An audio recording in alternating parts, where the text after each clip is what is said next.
Welcome into episode 1 of Pharmacist and the Photog, Games, Grooves, and Grub podcast.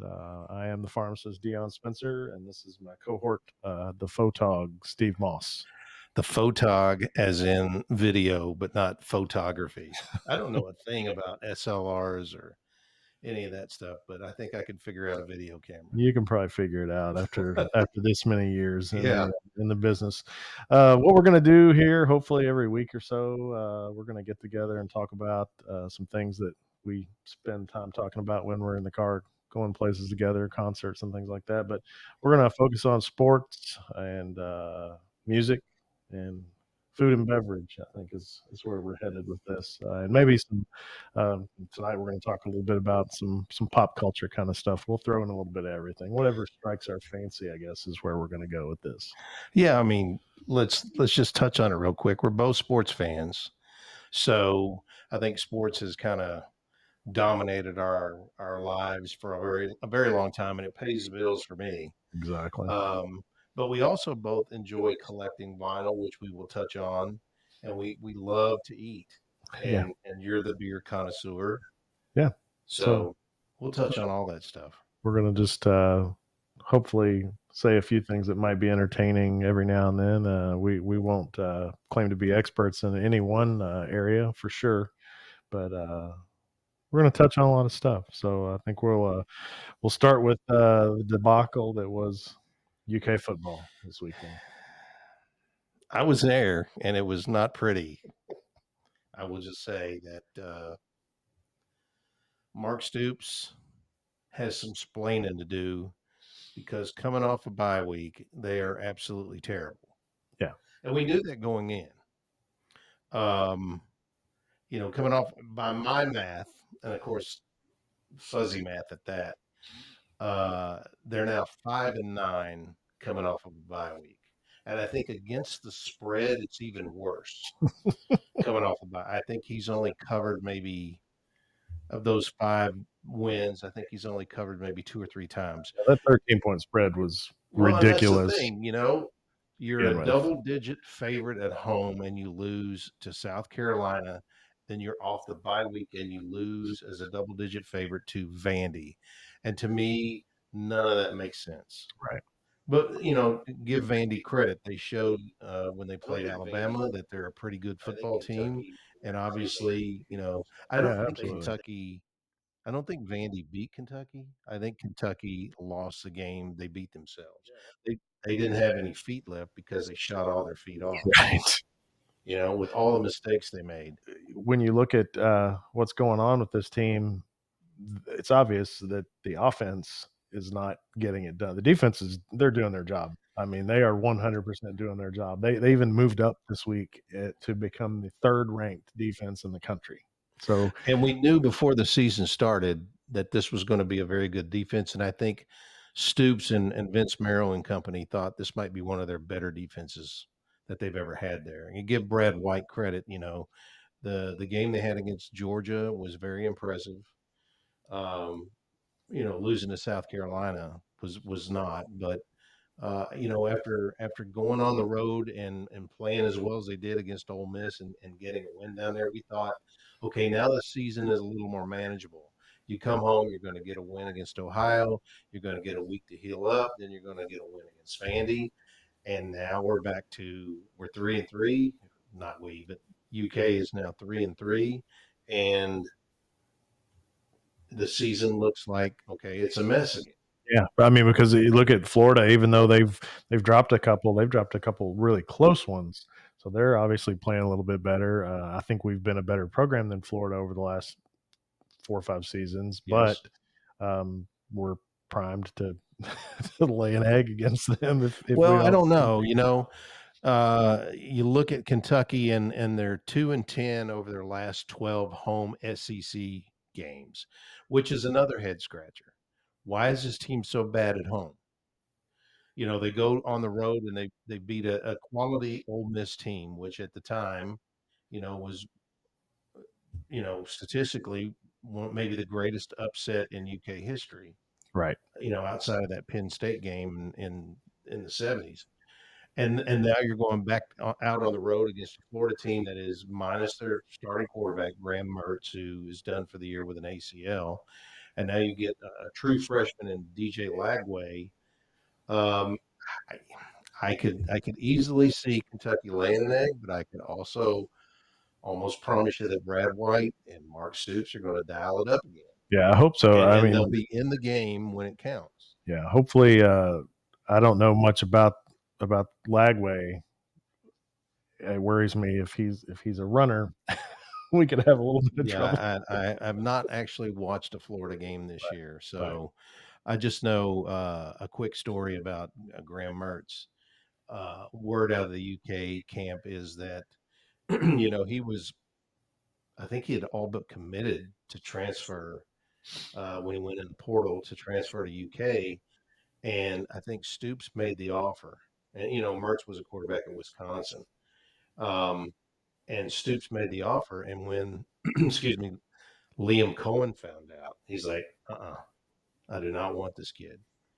So the offer was pulled, and the offer was, made to Devin Leary, who that's a quarterback that Liam Cohen wanted. So it very easily could be that Kentucky would have been playing with Graham Mertz, in this game. But as it turns out, he's hurt. Kentucky goes on the road where they've been pretty good at Florida on the road over the last 4 or 5 years. There was that True. one game that was taken away from them because of the play clock, Right. and then they got a win down there. I mean, they played Florida pretty good on the road. So again, I think you could easily see Stoops and Brad White dialing up something again this week.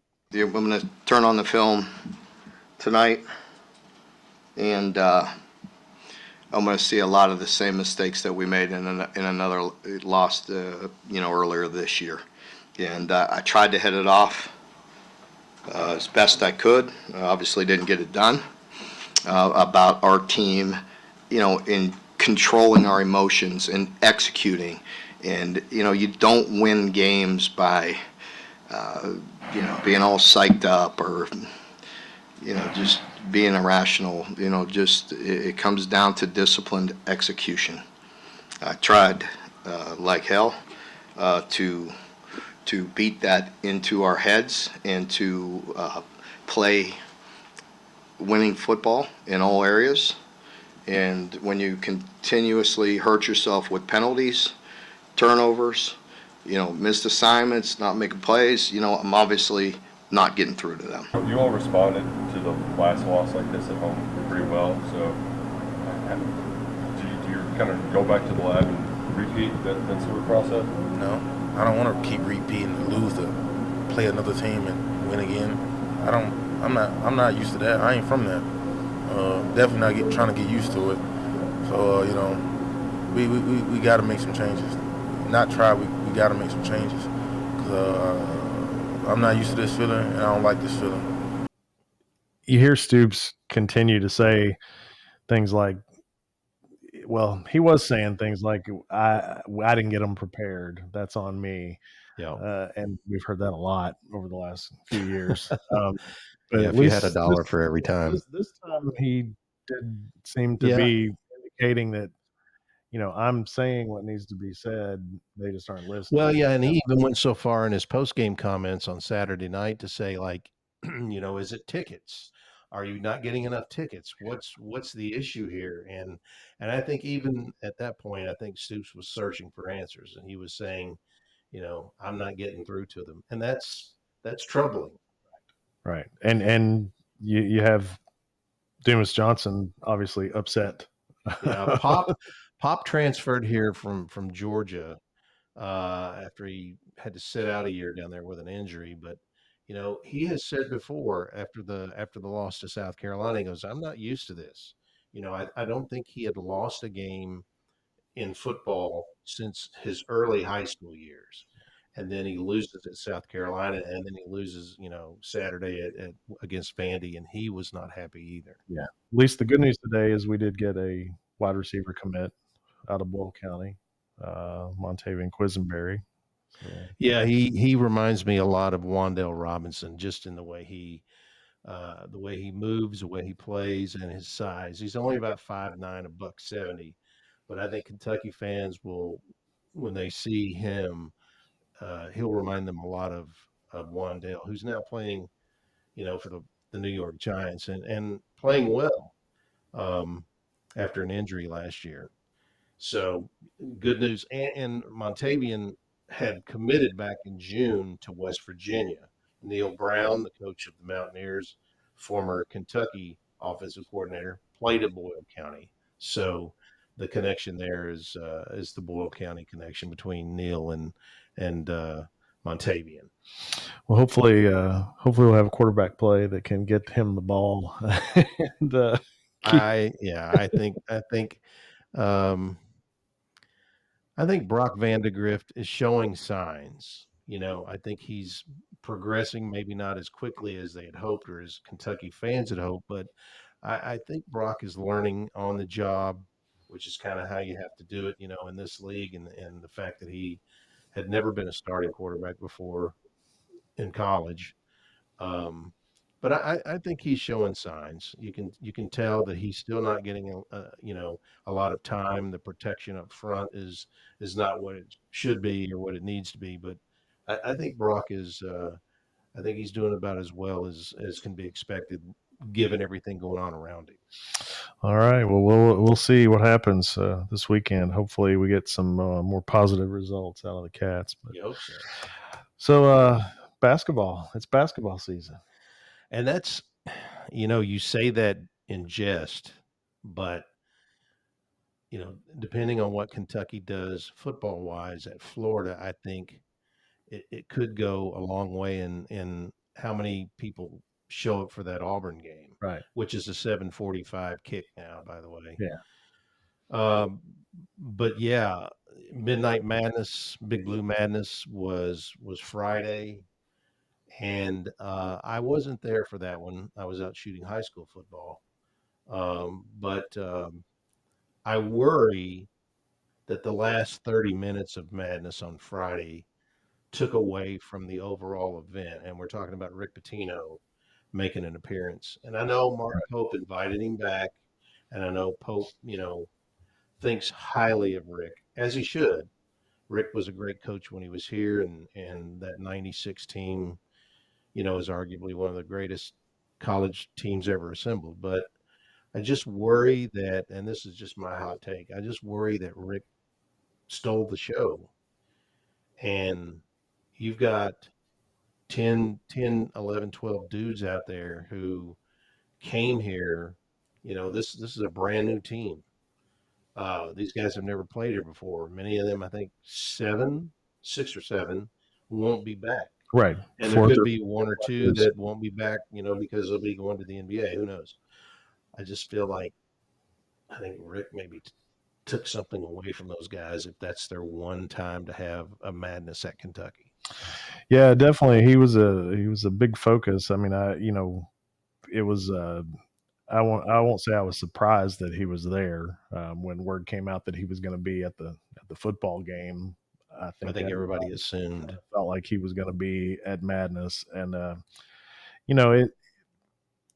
I am okay with Rick being there. I do understand what you're saying about it possibly overshadowing. Really but I think it's good for Kentucky to at least let Rick know that we appreciate what he did here, and I do.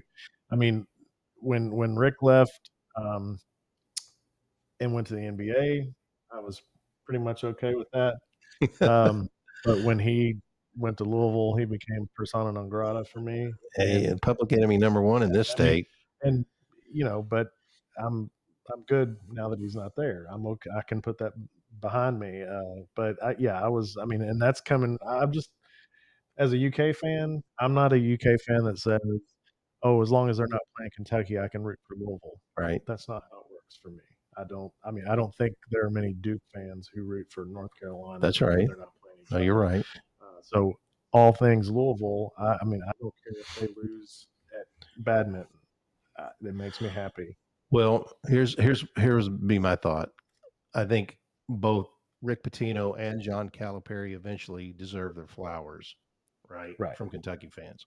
And I think with enough time, Kentucky fans will forgive and will remember all that Rick did for Kentucky, all that Cal did for Kentucky. But if you're going to play St. John's a home and home, which is what the rumor, it's rumored that Kentucky and St. John's will play a home and home because of Pope and Rick.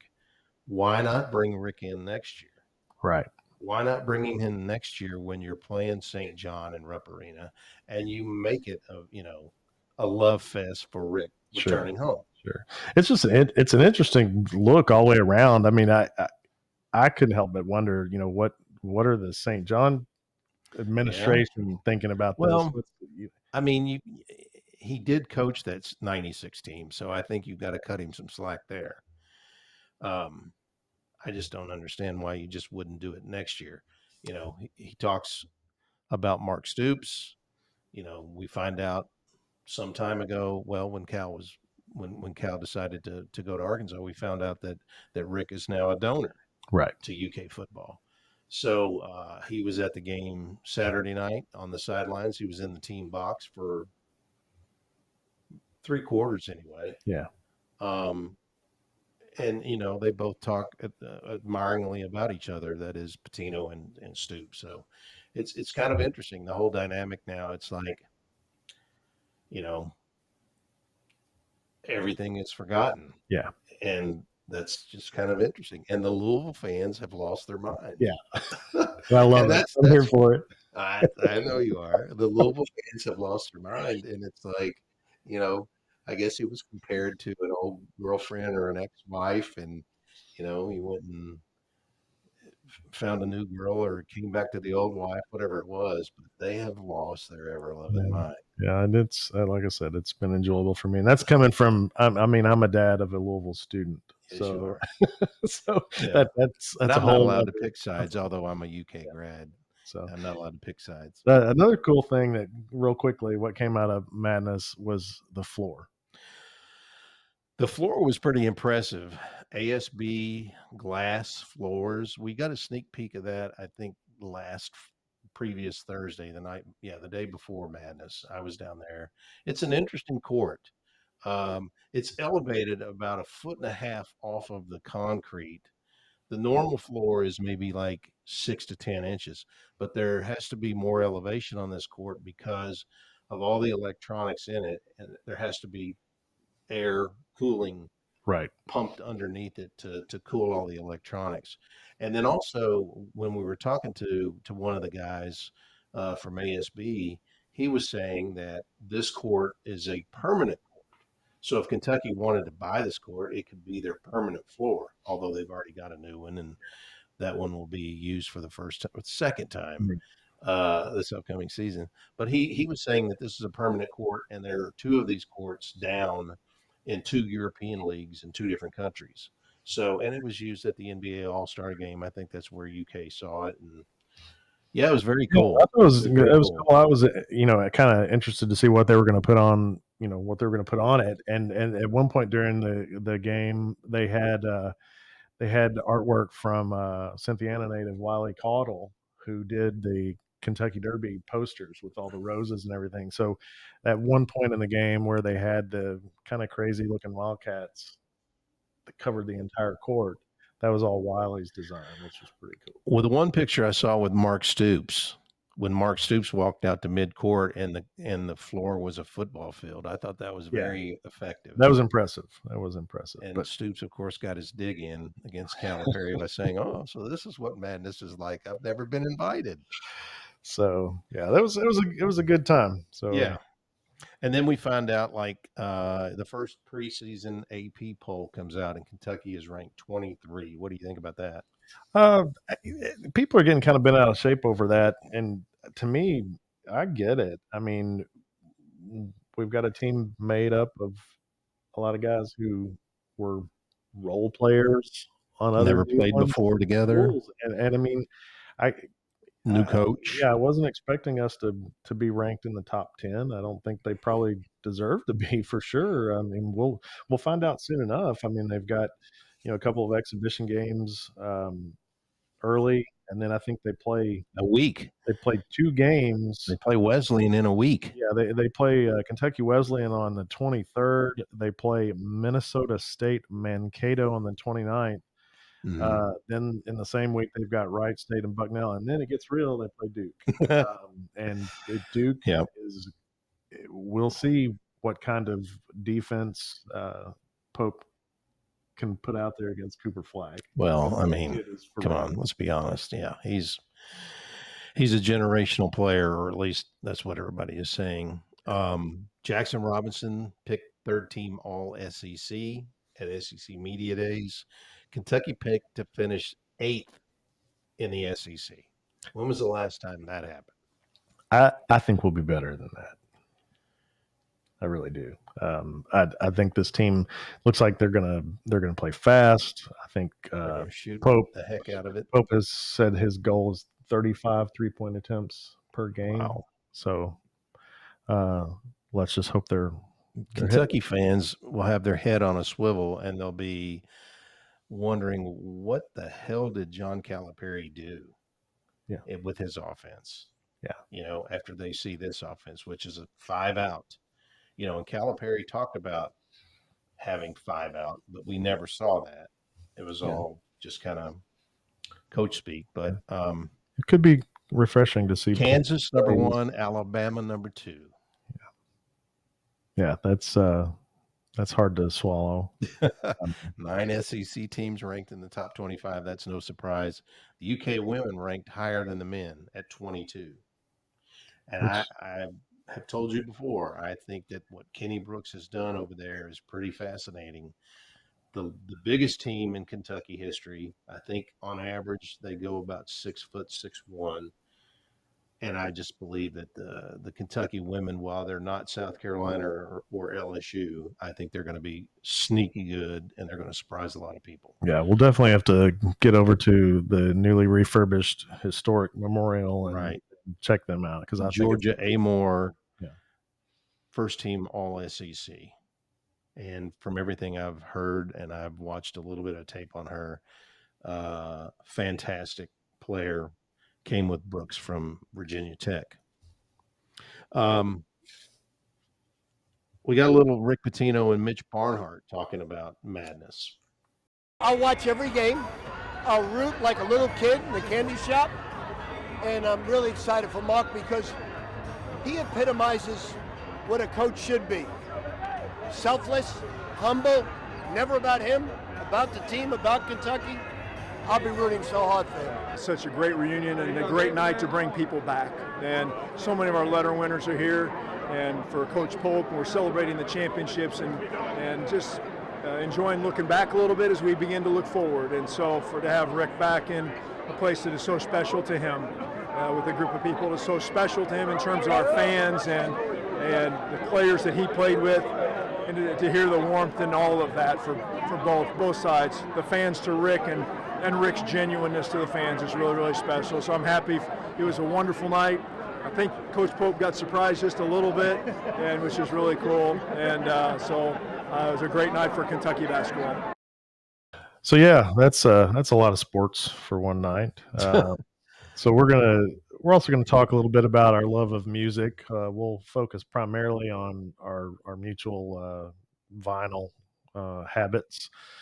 Both of us got back into vinyl after getting rid of collections over the years. I kick myself in the butt. Yeah, but we and that's a story that so many people all over the country can tell. And but I'm focusing on the fact that I got back into it about 4 years ago and have really gone down the rabbit hole. Dude has a great collection. I wish we could spin the camera around and show you. We may have to take a field trip at some point, and we'll talk about that. But yeah, it's we've talked. You and I have hashed this out, multiple conversations. There's a nostalgia to it that we both enjoy. Love that pop, crack, hiss. And for me, probably one of the biggest benefits out of me getting back into vinyl has been the fact that it has opened my eyes up to so many different types of music that I didn't listen to before. Yeah. And I find myself really paying attention to what I'm Yeah. listening to more so than I did in the past. Jazz. Yeah, I mean, I can listen to Metallica, Lizzo, and Miles Davis in the same session. So, Yeah. that's and that again, that's another connection that I've made too with my kids is they will often pick up things for me that I would never buy for myself, and 9 times out of 10 I like it. So, Yeah. so it's good. It's an expensive It is an hobby, expensive hobby. but it's tangible, and at least you've got something to show for it. And I think we were just slightly ahead of the resurgence because vinyl has made such a comeback. And now it's like you can walk into most every store like a Walmart or a place like that and you can find vinyl. Now it's a little pricey, Right. but I think we were just slightly ahead of that. We had started several years ago, and now I know vinyl outsells CD, which replaced vinyl or drove vinyl out of business Right. to some degree. That was the main reason I got rid of my vinyl collection was because of compact discs.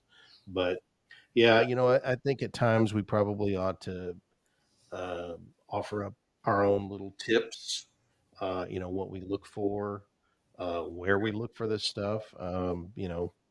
There's a lot of it to be had out there, but the resurgence has driven the price up too. Right. So And that's another thing. I feel like there's a bubble there. I saw a headline today actually on like a Yahoo article or something that was talking about for the last like month or so the sales percentage of vinyl had dropped over a Okay. previous Is that month. new stuff or is that in No, general? it was new. It was new I stuff. think the old stuff is still, I think people are still out there looking for it. I know I am.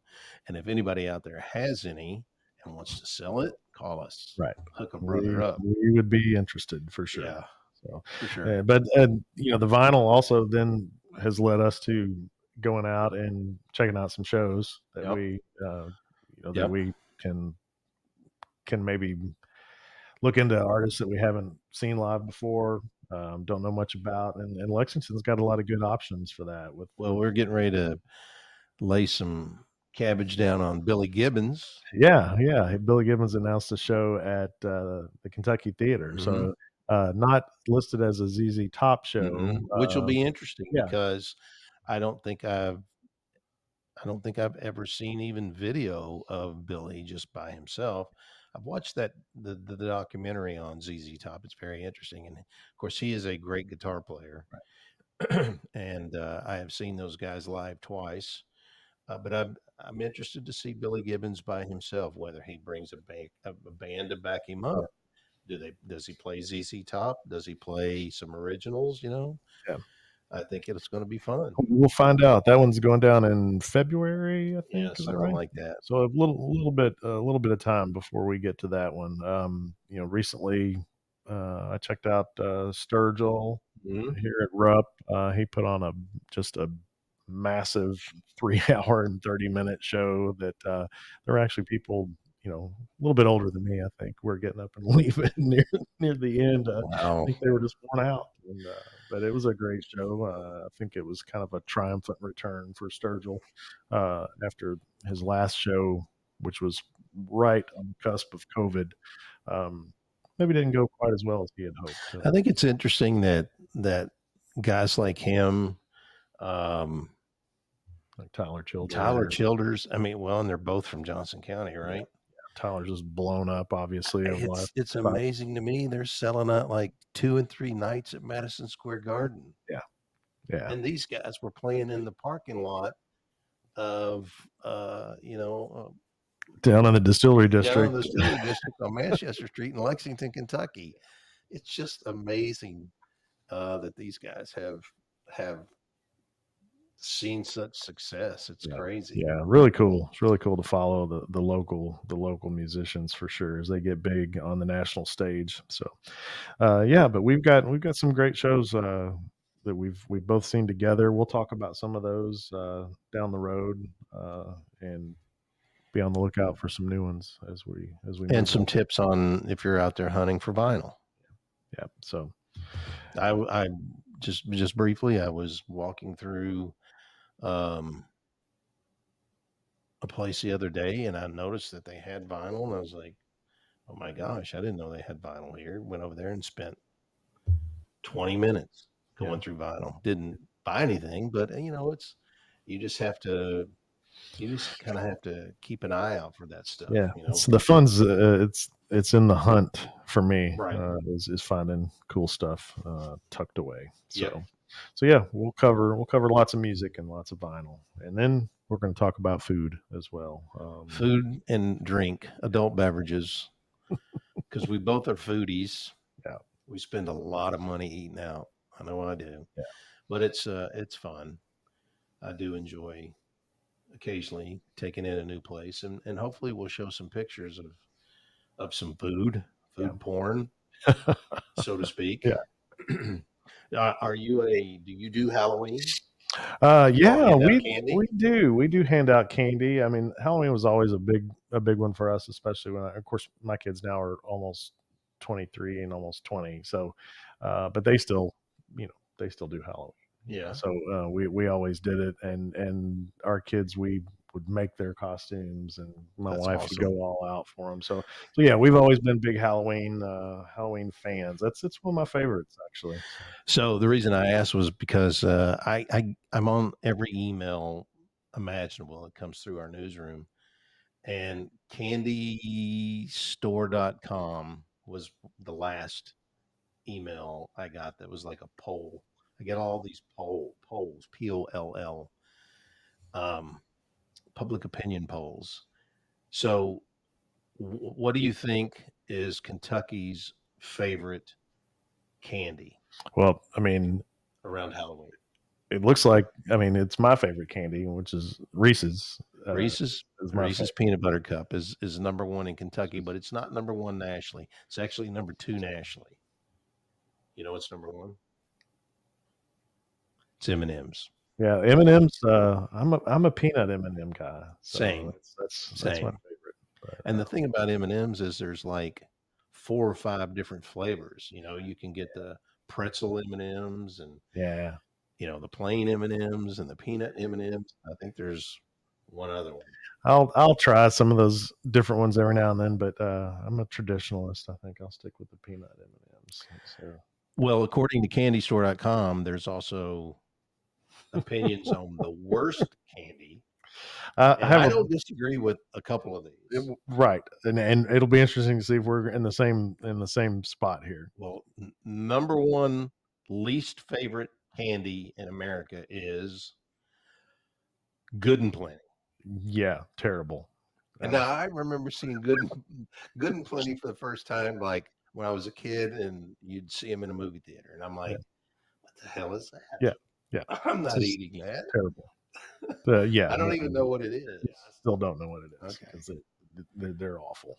So, Good and Plenty, number one least favorite candy in America. You know what's number two? Looks like it's Bit of Honey. Bit of Honey. Yeah, I'm not a fan. What is that? Yeah, I'm not a fan of that. First of all, it would rip your teeth and if you have any fillings in your teeth, it would rip all that out. Especially as you get to our age. We don't need to be tearing out any expensive dental work that we've had done. But I do have a problem with the number 3 Smarties. worst. The third worst candy in America. I love Smarties. Not so much. I love them. They don't make me smarter, number one.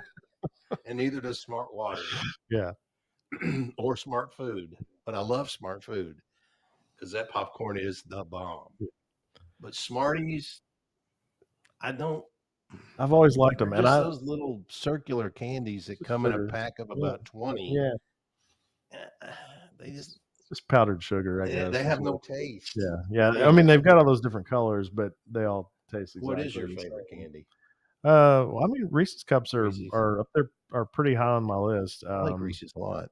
But oddly enough, my favorite candy bar, can't hardly find it anymore. And Zagnut. Oh, are you serious? Zagnut is I promise you, I did not know that was your favorite. Zagnut is my gosh, my favorite candy bar. That? It's like toasted coconut. Yeah, and kind of a peanut butter sort of thing. That's my favorite. That's my favorite candy bar. My wife bought me an entire box of them. one year for Christmas. Good for you. It was a great Christmas. I am a Milky Way fan. Yeah, Milky Ways. I can get behind some Milky Way. Everybody looks at me and goes, Milky Way? Why wouldn't you just like a Snickers? Well, I like peanuts in my M&Ms, but I don't like peanuts in my Milky Way. Just saying. But anyway. So yeah, we've got to do some candy buying for Halloween. That's for sure. I've already bought mine, although I won't be home to hand it out. I bought a $70 worth of candy to give out to That's like what? grandkids. That's like 4 candy bars. I'm telling you, dude, COVID put the mojo on candy. Yeah, it's candy's. That stuff went up in a heartbeat after COVID and all of the supply chain issues. Yeah, well, like everything else is super expensive now. What are you drinking over here? Tonight I'm drinking the Oktoberfest lager from Country Boy. 'Tis the season, I guess they should say. We're big Country Boy fans because are. we're in Georgetown, Kentucky. Country Boy is maybe 4 miles from here? Yeah. No, from here, not even that. Couple miles. Couple miles, yeah. But But DH and those guys are always good to us. So yeah, we're very fortunate here in the Central Kentucky area. Not only Country Boy is one of the oldest breweries in town, but we have some great breweries in the Lexington area. So we'll definitely be talking about what they've got going on because I'm a homer for sure. I pretty much, I'll drink a beer every day for sure. And it's 90% of the time it's from local. Somewhere local. And that's either Lexington, sometimes Louisville, the region anyway. Right. But primarily Lexington and lots of good stuff out there. So you'll have to give some folks some tips on how to spot that stuff. Yeah, absolutely. Because all the breweries have, special releases going all the time. So we'll cover some of those. I may even resurrect the old at least once a week beer review on something that I haven't tried before. So I used to do that daily, but you were very good at that. You always post on social media a picture and a very descriptive analysis of how the beer tasted. I was very impressed with all that. It was always you did kind of get away from that. Always a good time. Yeah. So we'll probably do that a little bit and try to do it on a weekly basis on here. So we'll talk about that. We may talk a little bit about bourbon, but I don't know much about bourbon. I just drink it. So it's only bourbon if it's distilled in Kentucky. I can't break it down. So everything else is whiskey. Yeah, so I would like to give a shout out to the Porch. Check that place out over on Sims Road here in Georgetown. Great breakfast, a little pricey, but worth making a trip over to the Porch. Yeah. It's quaint and it's very good. Cool. Yeah, we'll definitely try to hit some of the local spots, and we'll definitely expand that to the Lexington area as well, just for size reasons. Georgetown, we've got a few decent places, but not as many as we would probably like. Right, so, exactly. But so next week we'll probably hopefully be talking about a win over Florida. And Kentucky is a 1-point favorite. I think that has gone from Florida being a 1-point favorite or a 1.5-point favorite to now Kentucky is a 1-point favorite.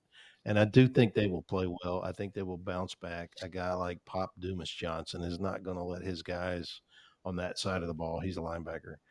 He's not going to let those guys not hear about it. Hopefully he's that type of leadership will spill over and catch some attention on the offense, as well. So yeah, I think some guys need to step up. I think it's gut check time. I think some dudes need to take a look in the mirror. I think Stoops has probably got their attention by now. So I think Kentucky will go to Florida and play well. I do. Hope so. All right, we're gonna and we'll talk about we may watch Kentucky's first basketball game too. That's true. So I have lots. We'll find things to talk about if things don't go the way we want. Right. So we'll wrap it up for tonight, and hope to see you next time.